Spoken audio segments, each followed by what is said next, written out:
নান্দাইলবাসী, আপনি বিবেক দিয়ে বলেন তো, আমার মা আর বাবা কি এইরকম মনে করতে পারছে? না। আপনি কিসের ইহসান করছেন?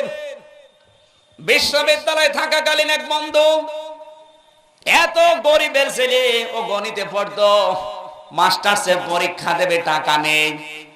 ওর মার বাবা মানুষের জমিতে কামলা দিয়ে দিয়ে মানুষের বাড়িতে ঝিয়ের কাজ করে ওর হাতে কিছু টাকা দিয়েছে, যা 4,500 টাকা লাগবে পরীক্ষার ফিস দিতে। পরীক্ষা দেওয়ার পরে পাশও করে গেছে, ঢাকায় একটা চাকরি পেয়েছে, ভালো লাইন করে একটা মেয়ের সাথে বিয়ে করেছে। কিন্তু মেয়েটা একটু অহংকারী, ধনীর মেয়ের জন্য বলেছে, তোমার মা বাবার পরিচয় দেওয়া যাবে না, তুমি বাড়িও যেতে পারবে না। বাধ্য হয়ে স্ত্রীর মুখের দিকে তাকিয়ে সব ভুলে গেছে। এদিকে ওর বাবা জীবন চলে না, কি করবে? রিকশা একটা ভাড়া নিয়েছে, ভাঙ্গা রিকশা। যে রাতের বেলা ঢাকা থেকে নান্দাইলে যে সমস্ত নাইট কোচ গুলো আসে, মনে করেন এই নাইট কোচের ভাড়া মারছে। তারপর দিনের বেলা তো রিকশা নিয়ে বের হয় না, মানুষ আবার উল্টা পাল্টা বলবে যে তোমার ছেলে এত বড় চাকরি করে আর তুমি রিকশা চালাও। দিনের বেলা রিকশা নিয়ে বেরও হয় না, রাতের বেলা মুখের উপরে গামছা পেঁচিয়ে মাথার উপরে চাদর ফেলে দিয়ে মুখ বেঁধে যায়, যে যেন টের না পায়। ওর মায়ের ছিল হাঁপানি রোগ, দিন দিন বেড়েই চলেছে। টাকা পয়সা যতটুকু ইনকাম হয় দেয় মালিককে অর্ধেক, আর নিজে অর্ধেক দিয়ে সংসার চালায়। একটা বছর পার হয়ে গেল, সন্তানটা খোঁজও নেয় না, খবরও নেয় না। হঠাৎ ঢাকার ফার্ম গেটে এই ছেলেটার সাথে গ্রামের একজনের দেখা, ডাক দিয়ে বলছে, ভাই আপনি খুব আরামে আছেন, ওদিকে আপনার মা প্রায় মারা যায়, মনে হয় আর বাঁচবে না। স্ত্রীর কাছে যে বলছে, আমার একটু ছুটি দাও, আমি বাড়িতে, আমার মা ভালো না। বলছে, না যাওয়া যাবে না। ওর গেছে মেজাজ খারাপ হয়ে, আমার মাই বাঁচে না, আমি আর কি করব। পরে 2টা থাপ্পড় দিয়ে চলে এসেছে ওই রাতে। তখন রাত 2টা বাজে। নান্দাইলে নামার পরে দেখছে একটা রিকশা টিম টিম করে আলো জ্বলছে।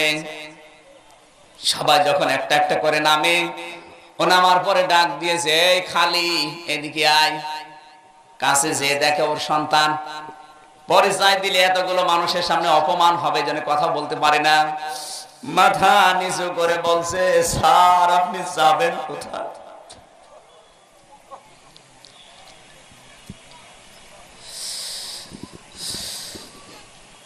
শান্তি পাড়ায় দখমি আর বাড়ি যাব। কি হয়? যা হয় হোক, তুমি যাবে কিনা? ওঠেন স্যার। তুলে নিয়েছে। এমনি মুরব্বী মানুষ, 2-3 দিনের না খাওয়া শরীর, রাতের আধার, ভাঙ্গা রাস্তা, চলতে পারে না, পেছনে দিয়েছে ধাক্কা, জোরে চলেন। কিছু দূর যাওয়ার পরে আর একটা ধাক্কা দিয়েছে, কি এই বয়সে রিকশা নিয়ে আসো মিয়া, রিকশা চালাতেই পারো না?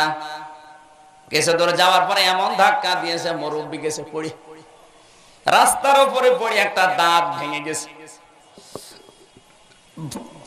বহু কষ্ট করে উঠে ডাক দিয়ে বলছে, স্যার আপনার মোবাইলের লাইটটা একটু বের করেন তো। কেন? দরকার আছে। মাথার উপর থেকে চাদর ফেলে দিয়ে মুখ থেকে গামছা সরিয়ে দাঁত খুঁজতেছে, কোথায় গেল। ছেলের সামনে যে বলছে, স্যার দেখেন তো আপনি চিনতে পারেন।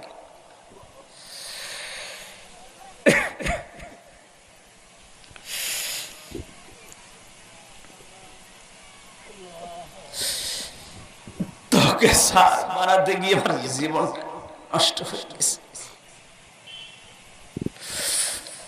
আমি মানুষের জমিতে কামলা দিয়ে তোরে টাকা দিয়েছিলাম,